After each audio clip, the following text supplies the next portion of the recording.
progress. And my defense of it? Yeah, we'll go with that.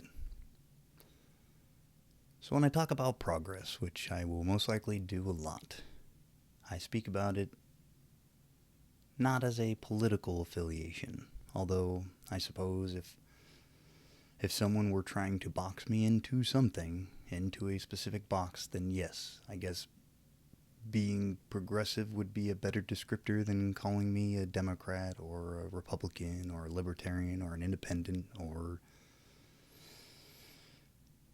a flat earther or anything like that. But, yeah. But what do I mean by progress? I mean development, growth, improvement. And they all kind of speak to the same general idea. The idea of taking something that is and making it just a little bit better, or brighter, or more intelligent, or the idea is just adding something more. And I know that progress, there's all sorts of sayings. Progress for progress' sake is blah, blah, blah, But I think we all kind of believe in progress, whether we recognize it or not. So the idea of progressing from a child into an adult, the idea of progressing from someone who doesn't understand something at the beginning of a school year to someone who has a better understanding of said topic, said subject at the end of the year. That's progress. We progress from being, short and unable to reach anything to being able to reach things. From the inability to keep ourselves warm to creating clothes and whatnot to keep ourselves warm. As a species, from crude tools of picking up a rock that's sharpened, because it happened to break correctly, and learning that we could make something that was broken in a specific way. Maybe we could even tether that to another piece of something and give ourselves a little bit of a reach. And then from there, almost every idea we've had is taking something that exists, something else that probably already exists, whether or not it's just an idea, it doesn't matter, and putting those two things together. Here's a cart with a horse, and here's an engine. What happens when we put those two things together? Oh, look, that's a car. Oh, here's a glider thing, and here's another engine. What can we do? Oh, it's an airplane. There's no end to it.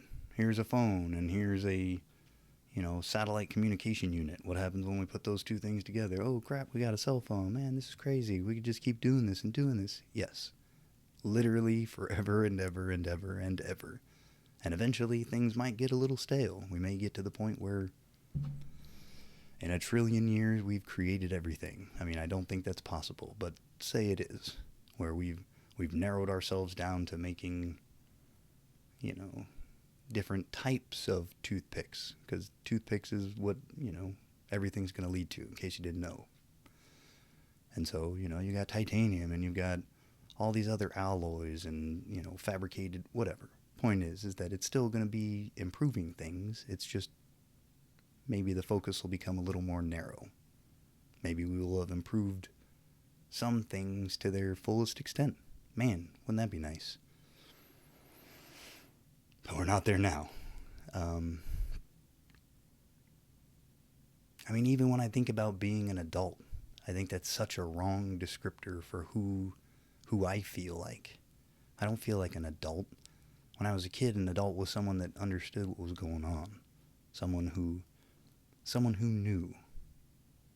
And it was only once I crossed into the threshold of being an adult and having all the responsibilities and the knowledge that comes with being an adult that I recognized that there's kind of no such thing as an adult.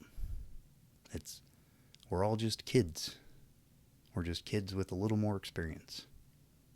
Even as humans, as a species, we are in our adolescence. It's been a long time, between, 2,000 or 6,000 and, billions of years. Somewhere between there. But yeah, we still have a lot more growth to go through. And, One of the unfortunate realizations I had when crossing that threshold into adulthood and recognizing that I, in fact, didn't have all the information, and that there was not all the information available to us, and that some of the information that is available to us is actually there to manipulate our understanding, to alter our perspective of this world. Not just the world, but ourselves and our relationship with that world. It comes to define us if we allow it. We're getting off on a tangent. Point being is progress. And we still have more to do. So, some people are against progress. It seems that, I guess we are getting into the tangent. Religion. And it kind of doesn't matter what religion, well, I guess that's not true.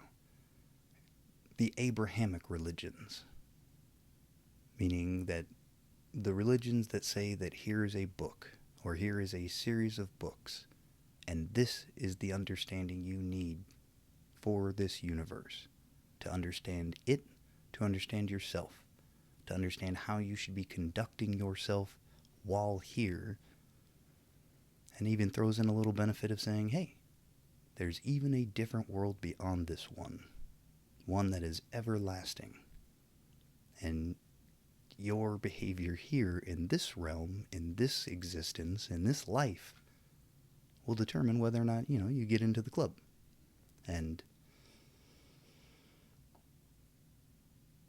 yeah, a lot of us were born into a family where that was something that was established, a view that was already determined for us.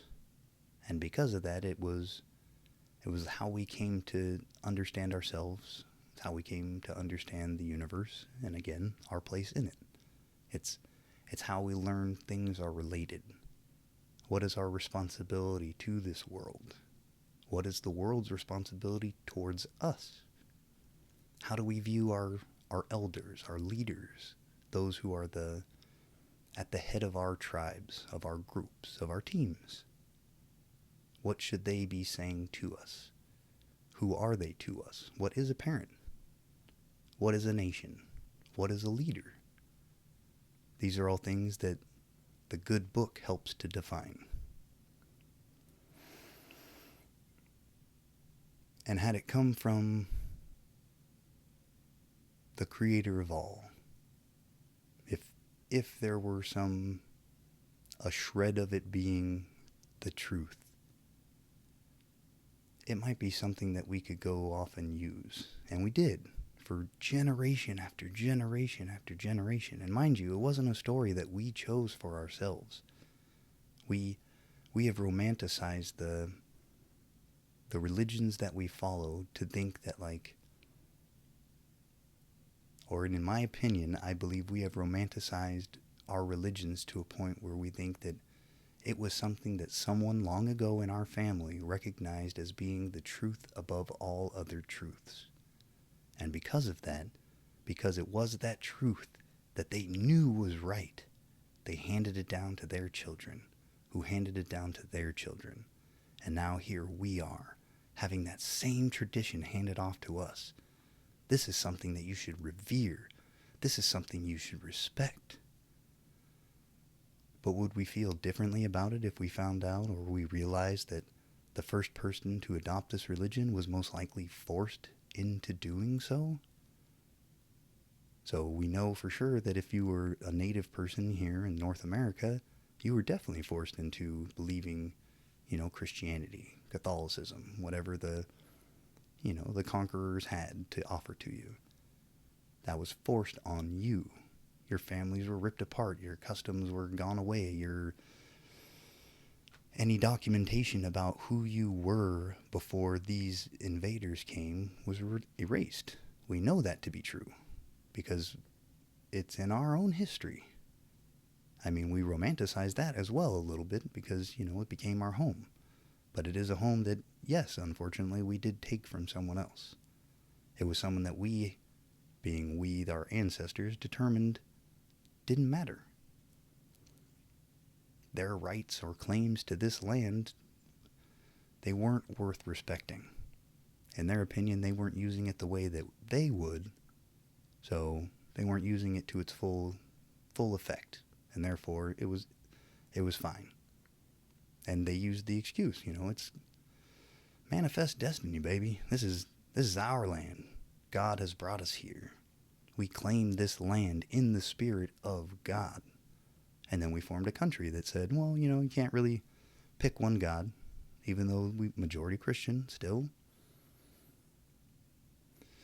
Point being is, does it change it if we find out that it was something that once upon a time, and not once upon a time, that's make-believe, that long ago, when the first person in our family adopted the Abrahamic religion, again, it was most likely under duress from a leader who was using that very story to claim their authority over an entire area of the world. Be it small or large, somebody was using the story to say, no. The guy that's the star of this story told me that this is my land, and everything on it is mine, including the people. Do what I say, or else. This is the story that proves my claim. And that's how we all came to become religious. But as time has gone on, because those people who didn't die or challenge the authority of those people, or had to keep very secretive about challenging the authority of the powers that be, they kind of learned to go quiet, or they were dead and thus quiet. And so religion reigned. And who got to write history? Well, religion. So now it's romanticized, and it's like, hey, that they've done so much for us. I mean, they've done so much for us in why? How? By providing the story? Okay. But where does the goodness come from religion? In my personal opinion, it's the people, the followers. It's not the people at the head of the church. Even now, when there tends to be something that's good happening in the world, the religious people are the ones that are making that good happen. If a particular church is in trouble for something at some point, it's generally not the people that got the church into the trouble. And again, that's no coincidence, it's no accident, because the story to somebody who's in charge, it's not the story that's there to provide anything other than a cover for people to change your views. And in changing your views, they're also able to benefit themselves. Even if it's just 10% tithes. If that were it, that's still way more than the story deserves. But that's not all that they take from us. They take our understanding of ourselves and this universe. They take some of our time to bring us to, these houses that were built with our own money, so that every week they can remind us of the story that we need to believe. This is the filter through which you should see your life. Every day, a priest or a reverend or whoever is going to use the scripture as a way to associate the word of the Lord to you in your current time. How does it relate to you? How does this apply? And then they give an interpretation. And granted, I'm using, Catholic and Christian wording here, but I'm fairly certain that it's the same for any religious leader. It's probably not just, I'm going to read this book. Because that would, it might be. I guess there could be places like that. Man. I didn't like going to Christian church and Catholic church realistically, but at least with the Catholic church, it was like I had one priest who was, more or less a regular kind of guy. So when he was associating things to the word or the world, it was more often entertaining than not, which didn't happen very often. So it was nice. But I've also had the other side where it was very, very strict, more fundamental, and I was like, oof, not a very personable person the pulpit? You know what I mean. At the front of the class. But, and because so many people believe, it becomes something that we allow ourselves to go into, because it's not just us that has this faith, it's a lot of people in our family. Probably everybody in our family shares almost the exact same faith. I mean, if you sit down and you have a conversation with anybody in your family, you're going to realize that we all kind of have our own rendition of our belief. But for the most part, we all kind of start in the same spot. We start with the same story, the story of Genesis, something that tells us, of the creator of all. And this is, the star of the show, the one that everything else is for.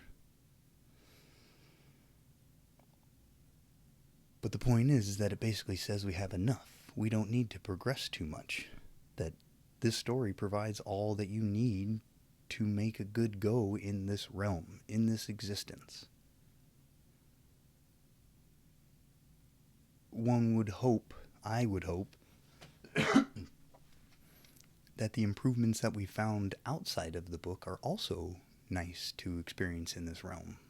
And we don't think of them as evil. They're not products of the devil. It's humanity and our engineering and our ability to progress, our ability to develop, to grow, to take something that we have now, to take what we're learning about now, and to combine them to make something even better. And then as we learn more, we're able to improve, and we're able to improve until finally, we go from living in cave-like situation where we're more with the animals than apart to, making like a nice little hut. Something that keeps the breeze out on those cold days, keeps the warmth in, allows us to close our eyes and relax at the idea that we might not have to have our guard up for whatever predator might be just outside the door, because we have created something that gave us just enough ability to relax, just enough defense that we're able to let our guard down, to live for a moment without fear. But now, we're thousands of years later. We've progressed and progressed and progressed and progressed. We've created these stories that were supposed to tell us everything about the universe, that are supposed to provide what would be the perfect understanding for a good situation here. Do you feel like it's good? You feel like we've hit that peak? That everybody's got enough. There's no need to improve anything. You might feel that about in your own life, that maybe you've done really well for yourself. You don't need to necessarily improve too much more. You could be good where you're at now. Sure. But I'm saying, around you, as you look around, we're good? No need to improve beyond what we've got? I would hope not. Man, I hope not. As I drive around or look around, this place is fucking depressing. Even driving down the freeways now, you get to see that there are encampments.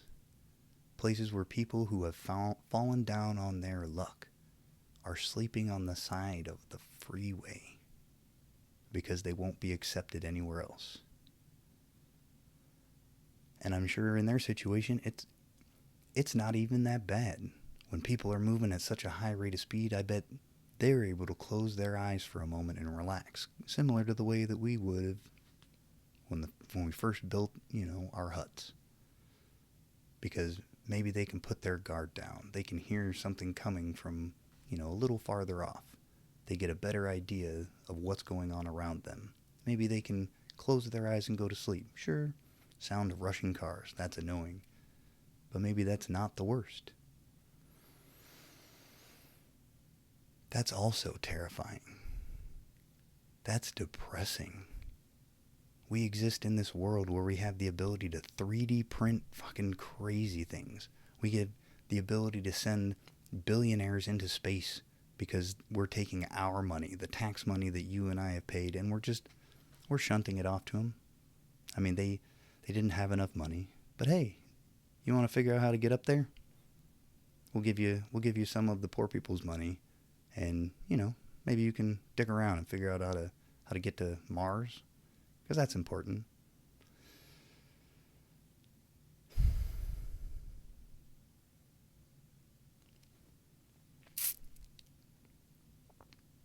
I'm willing to bet that if we were to survey every single American, and I mean, I don't know how it's possible, but fuck, imagine there's a way. Imagine this is the perfect world already, and there's a way that we could survey everybody. We would agree with so much more than we disagree on right now. I don't think there's a single American out there, well, I don't think there's a single American out there with less than 2 houses and less than $10 million or $100 million in your bank account who wants America to go away, who thinks that the ability to have a government where the citizens choose, so it's a government buy-in for the citizens. I don't believe that there's any of us out there that say like, nope, that's not a good thing. We shouldn't have that. We should go to, a dictatorship, a monarchy. We should have one person who gets to tell everybody what to do. Now, I recognize that the news is very good at showing that there are people who for some reason are willing to say that kind of just goofy shit when they have a news camera in front of them. And I want to give people the benefit of the doubt that they're in that weird, awkward moment where they're put on the spot and they don't know what to say, and they end up saying something that they think is going to end up sounding cool, but is just so wrong. But I've heard so many times people talk about having, like, I never wanted a dictator, but I think if there's going to be a dictator here, this is the person that what the fuck are you talking about? Man, I hope you're just talking shit for the camera. But progress would be the idea that we're going forward. America was founded as the place that's going to be by the citizens, for the citizens. Not with someone saying, because I said so, because I'm the head motherfucker in charge, you do as you're told, or else. And I don't think we really want to go there. I think people are getting wrapped up in some kind of weird fervor, because the messaging and the narrative is swelling to that. You're at that point in the movie where they're making the chills go across your arm. Ooh, can you feel it?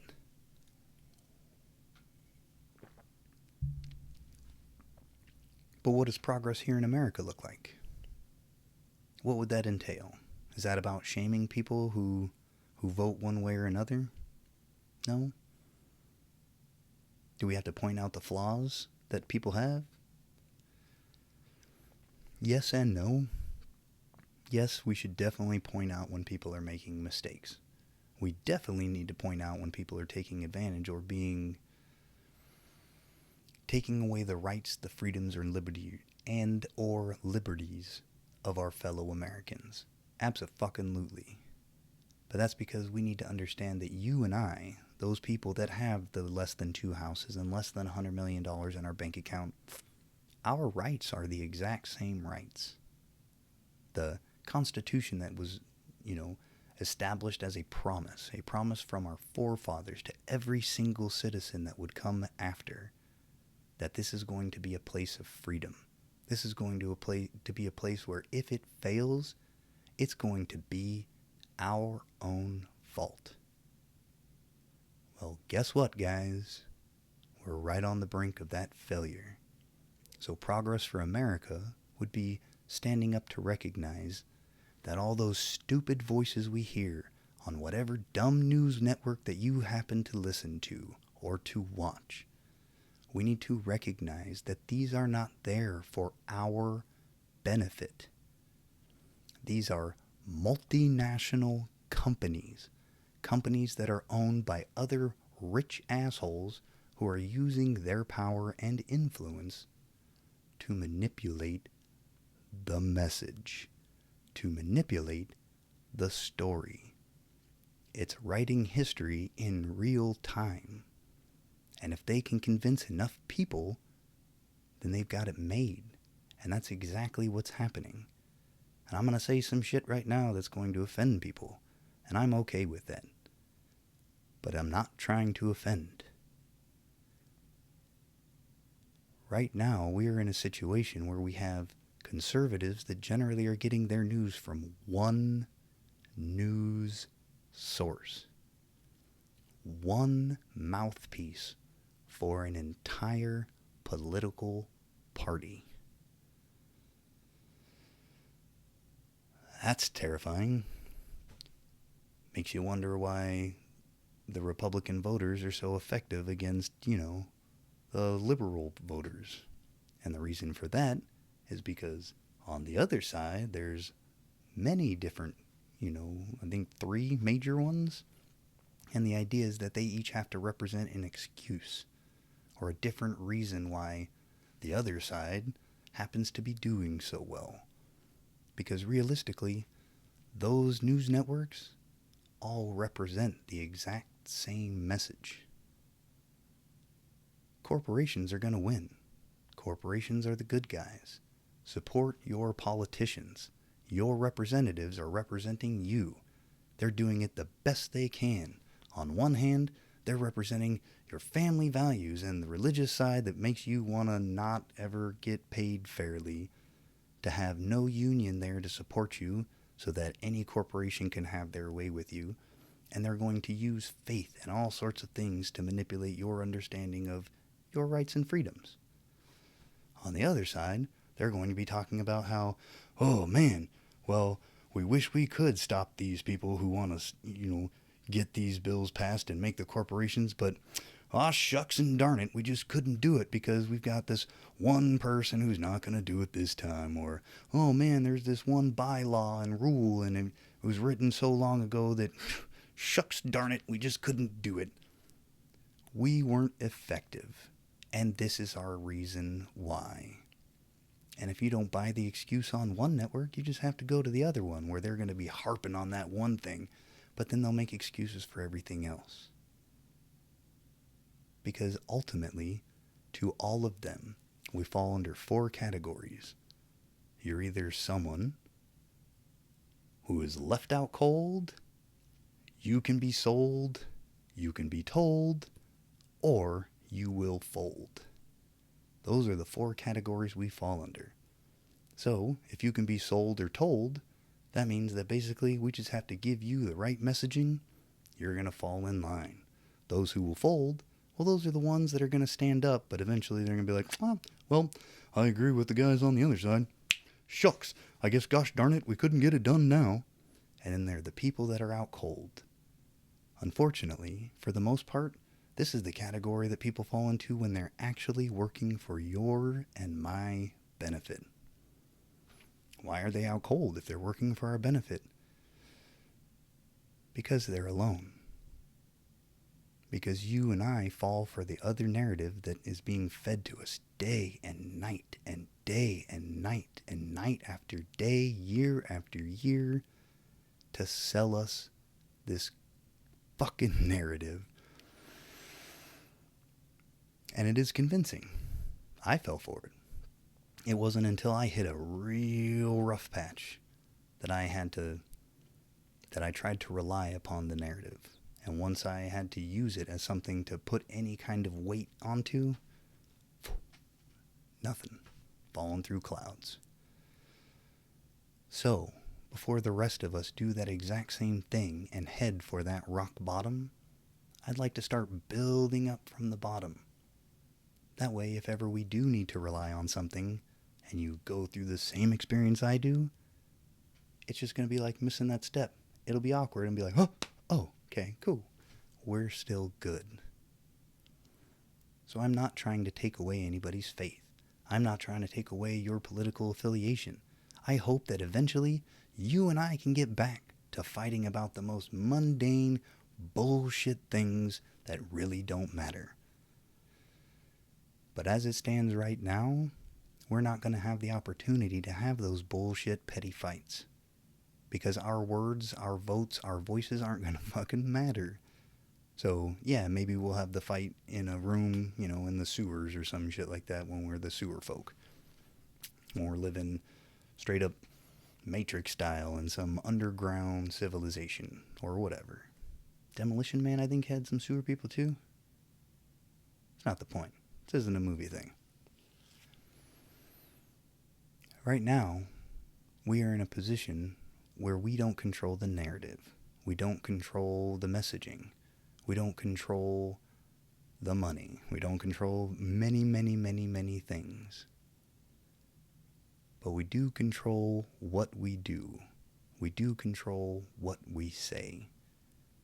And we don't have very much control, but we can decide whether or not we are going to be used as, the person who's going to fight my fellow Americans on behalf of the corporations. Is that something we're up to? We're up for? I think some people will be. I mean, unfortunately, that's always going to exist. There's always going to be someone who's willing to sell out because that's just how it is. But let them sell out. Let them be on the losing side if they're on the losing side. Or if they're on the winning side, they're still on the fucking losing side. They're going to win for the corporations, realize that, oh shit, they just turned around and turned me into the new little bitch guy. Oops. I guess I fought for the wrong side. I sure wish there were others around. Oh, man, okay. Feel sorry for you or whatever. No, I don't feel sorry for you. You were fighting against your own people. Your brothers and sisters. Your neighbors. Your fucking teachers. Your whatever. And for what? At the hopes of getting a piece of that sweet, sweet pie. That sweet, sweet pie that they're obviously not willing to share. If they were, would we be having this conversation right now? Would there be a need to talk about progress being good? No. It would just be the way of the world. We recognize that we learn things every day and we can improve. But that's not the message we're being sold. Unfortunately, on the one side where you get one, there's a lot of we're good. We don't need any more rights. We don't need any more freedoms. Frankly, we might even be at the point where we've got a little bit too much. We might want to walk that back a little bit. Well, that's disappointing. The great part about this being, the United States of America is that the idea of a citizen is expanded. Now, I would argue that once we cross that threshold from it covering human beings into covering corporations, that was an overstep. That I'm definitely fine with walking the fuck back and saying that no, the citizens of the United States are people. Because corporations are run by, you guessed it, people. Someone who already has a vote. Someone who is legally distinct from said company. But if I were a wealthy person and I owned, 10 companies, do I now get 11 votes? Do I now represent 11 people? Does that mean that 11 people is now the new one person vote and the rest of us are 1/11th of a vote?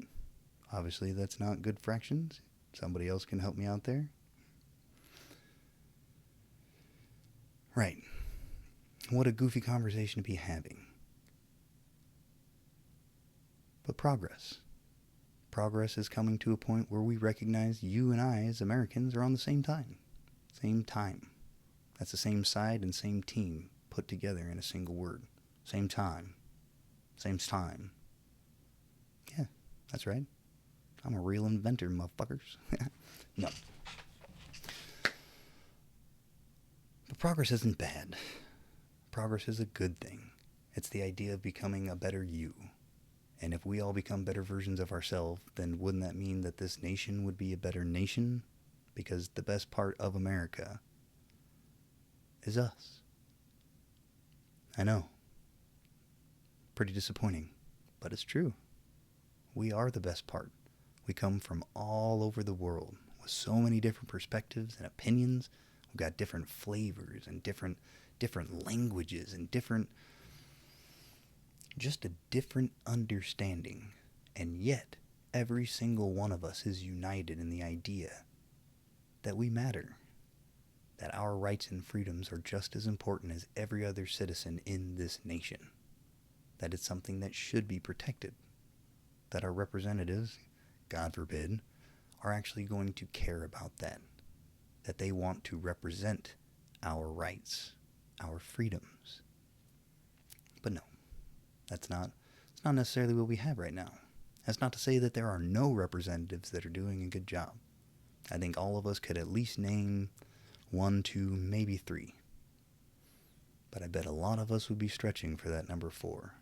And a lot of us might be making up names for number 5 and 6. And that's unfortunate. Because how many people are in Senate? How many are on Capitol Hill altogether? Right?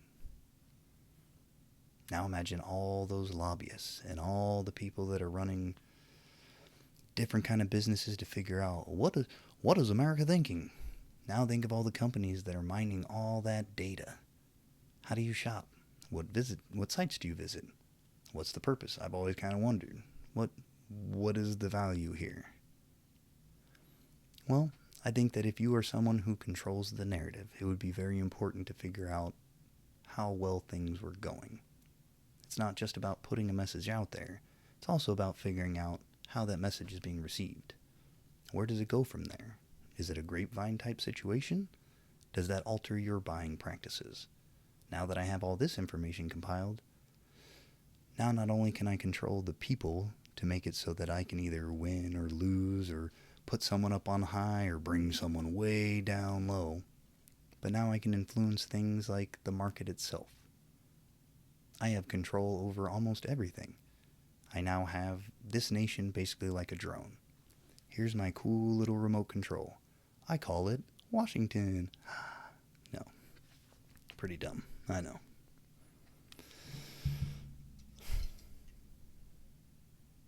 A little bit rambly, and I get that.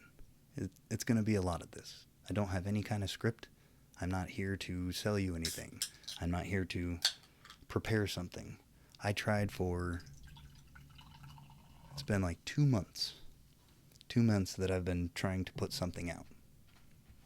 And all under the name of Opinionized.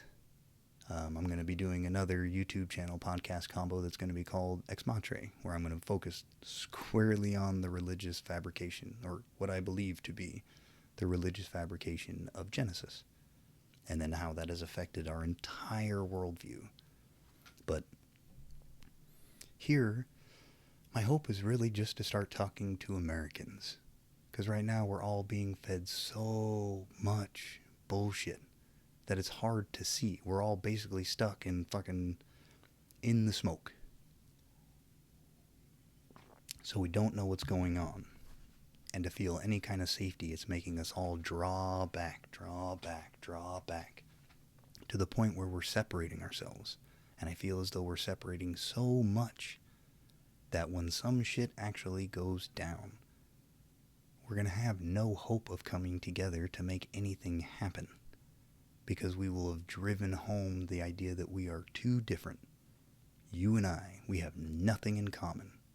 I mean, outside of the freedoms and rights and liberties that we enjoy, the nation that we share as a home, the general desires we have for the future, our desire to stay safe and warm and cared for the most part. We believe that we should matter. We want to eat something that's delicious and have enough that our bellies don't rumble. When we get super sick, we want to go to a doctor that's going to be able to take away that feeling and make us healthy again, as opposed to chop off a leg when in fact we just had like a swollen tonsil or something like that. But you're right. We are way too different. You like the color red, and I like the color purple. So, we just can't work together. Of course we can. Of course we can. My hope is that we actually do want to work together. That we're only repeating the bullshit that we've been fed because we don't have any other bullshit that's been filling our mind. We're so inundated with this messaging that it's near impossible not to talk about. And as we do, we find ourselves ending up on one side of the conversation or another. And that puts us in a box, and then we either have to defend ourselves. Good, I didn't stop the recording. Or we don't. Or we have to back up, and we have to apologize for something that we may or may not believe in, which is garbage. But that, again, is not our doing. We didn't make the narrative. We don't control the messaging. But we can. My hope is that we all want to. My hope is that we can come together to find a better solution. That we don't have to pick up any kind of weapons. Because God forbid, man, that's stuff you can't come back from. So, no, we shouldn't do it. But we can put down our guard. We can realize that we are standing all right now in what is a standoff. We all have our weapons up. It doesn't mean that they're necessarily guns, but in the end, that may be what they turn into. Well, my hope is we can put them down. That we can come together to have a conversation. A very, very uncomfortable conversation. And it will probably start off with all those talking points. Because that's the messaging we have. And then, of course, my camera goes off. And not even my camera goes off. It's that I ran out of memory on my computer. So, pretty sure I left off talking about what I consider to be our common ground. Can't call it that because so many other organizations have that name. But the idea of creating a neutral territory, a safe place for us to come together. What do we want to come together for? To have some very uncomfortable conversations. One topic per get together, meeting, whatever you want to call it. And,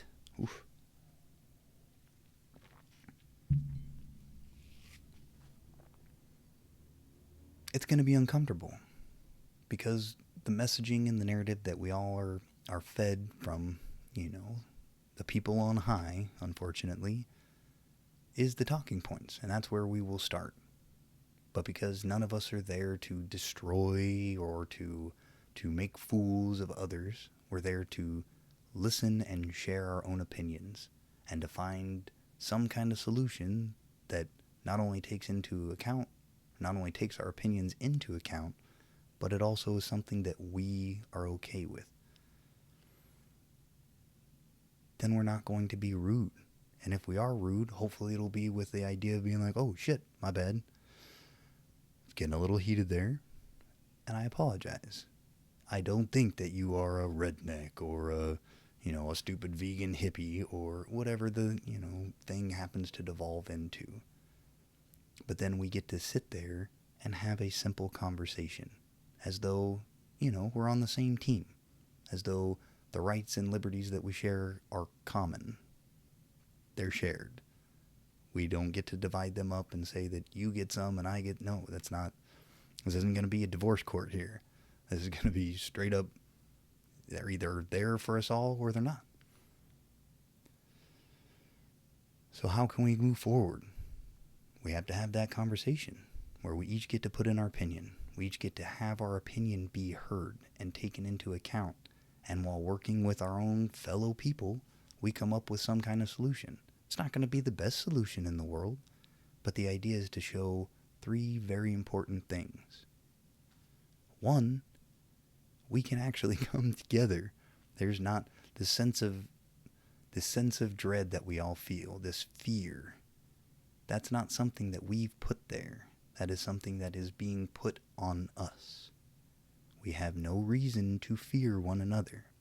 We are all capable of doing horrible, horrible things. Every single one of us. But in the same light, on the same hand, we're also capable of doing the most amazing things. Every one of us. Because that's what we are. We're full of potential. We just need to use that potential and the gifts and talents that we do have for the betterment of both ourselves and the societies and groups that we live in. And I recognize that a lot of people feel as though they do that already, and you're probably not wrong. The only thing that I would like to show you is that the sense of community you have is bigger than just the bubble you might see right now. That your community really is ginormous. It's about 328 million people deep right now. And again, we all basically want the same thing. We have so much in common. So the point was, 3 things that it can do. 1, it's showing that yes, we can come together. We are on the same team. We're in the same community type, blah, blah, blah, blah, blah, things I was rambling about. 2, it's going to show that coming up with an answer or a potential solution isn't that difficult. And that the representatives that we have, that we afford, we give them this heightened status, and we give them the money to go and take vacations a lot and be out of session, use a lot of the time that they're supposed to be on the clock, on the phone, calling people for more money. Okay. We're going to show them that it's not difficult to bring people that are not of the exact same cloth together to find a very suitable, simple frickin' answer. And 3, we just might come up with the best solutions possible. It's not to say that it's going to happen every time, but I'm willing to bet if that we came together and we were talking about,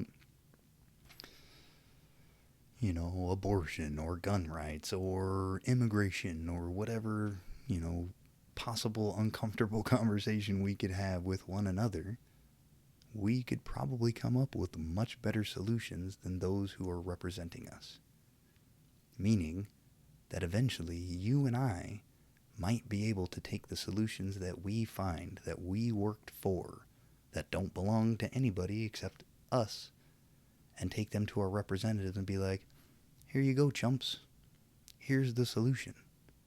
And then we get to possibly watch them, this is the bonus, say, nah, we're good. Because then the ball would ultimately be in their court. What side do you fall on?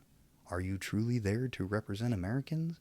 Or have you actually gone to the other side?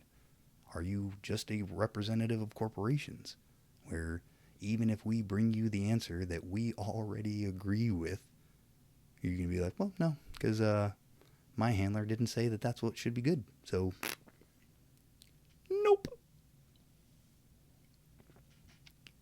At that point, absolutely. That's time to unlock some safes. Get out those ammo boxes and so on and so forth. Because that's ultimately the because I say so. That is the antithesis of America. This is the land of freedom. The land where your voice and your opinion matter. And slowly but surely they're trying to convince us that we don't. But they can't outright say, you don't matter. So instead they're going the tiptoe around the bush option. Well, it's not that you don't matter, but you see those other guys over there that are different for some reason? They don't matter. Help me prove that. So eventually, after we prove that those other people don't matter, they can be like, what do you mean? The whole thing you were proving was that the citizens don't matter. Hello? Which is hilarious, because anytime that we try and hold these people responsible, this is going to be an irksome thing. This pisses me off more than most things. The example. Our representatives are literally in a heightened position where they have the authority, power, and ability to do so much good for us. They have the ability to legitimately be what we would consider to be the example. How often do they show that? Right. This is my point. But any time that you get into trouble, if you happen to find yourself in front of an authoritative person, someone with that authority, be it a judge, be it a police officer, be it for me, it happened in the military. It was a platoon sergeant. they're going to say something along the lines of, we're going to make an example of you. Oh, I get it.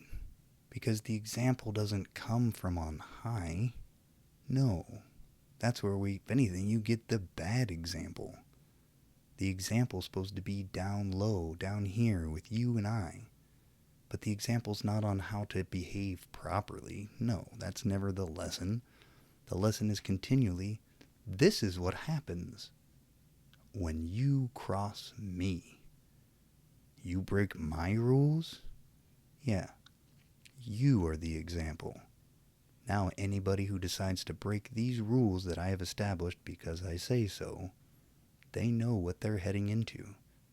And you the person who will now be burned at the stake, metaphorically, you are the example. Yep. Well, that's about as bass-ackwards as it can get. But you're going to find out that actually ends up explaining a whole lot of things. A whole bunch of shit's bass-ackwards. But this was supposed to be about progress. Progress for America is Americans coming together and recognizing that we don't have representation. That we deserve representation. Our voices, our rights, our freedoms matter. Our race, our religion, our preferences of pro and anti don't matter. Not right now, anyway. Those need to be put on the motherfucking back burner. Because if we end up continuing to fight about these petty differences, the battlefield will be gone. We'll no longer have a platform on which to fight one another because it's going to be stolen away from under our feet. And it will be our fault.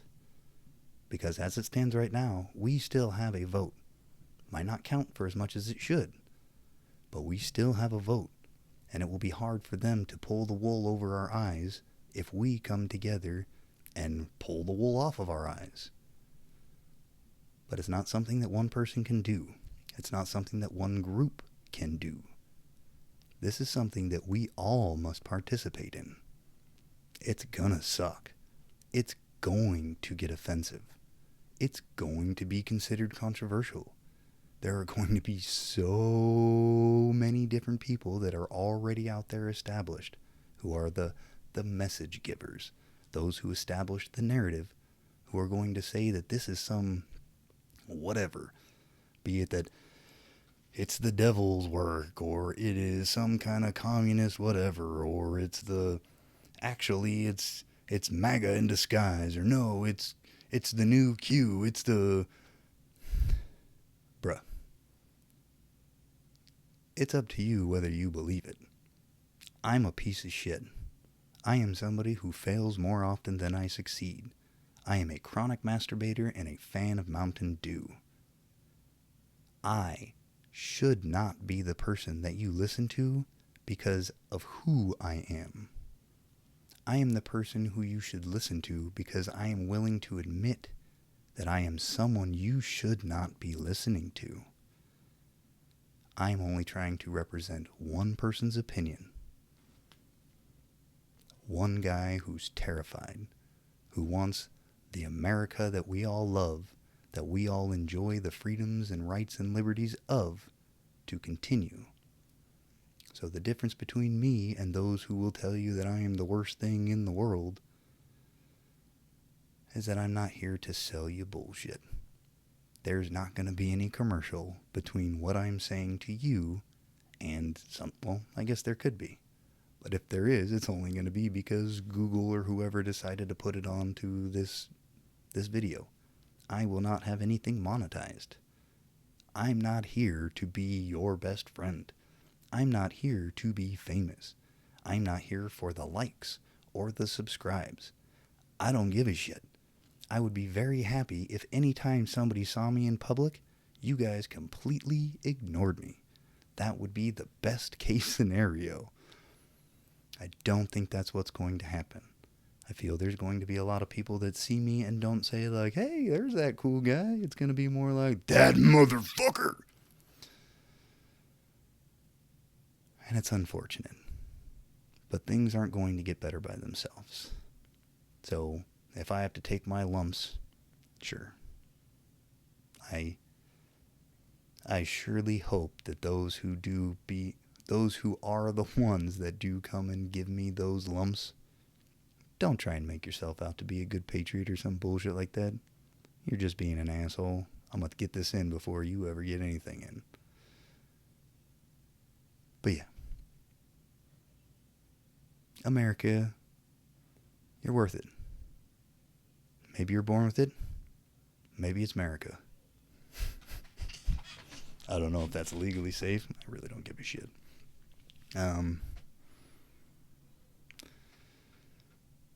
Fuck. Go find someone that you truly appreciate. Your husband, your wife, your mother, your father, your brother, your sister, your son, your daughter, your nephew, your cousin, someone you haven't spoken to in a while. Just call them and say, I love you. I miss you. See where it goes. We can do this.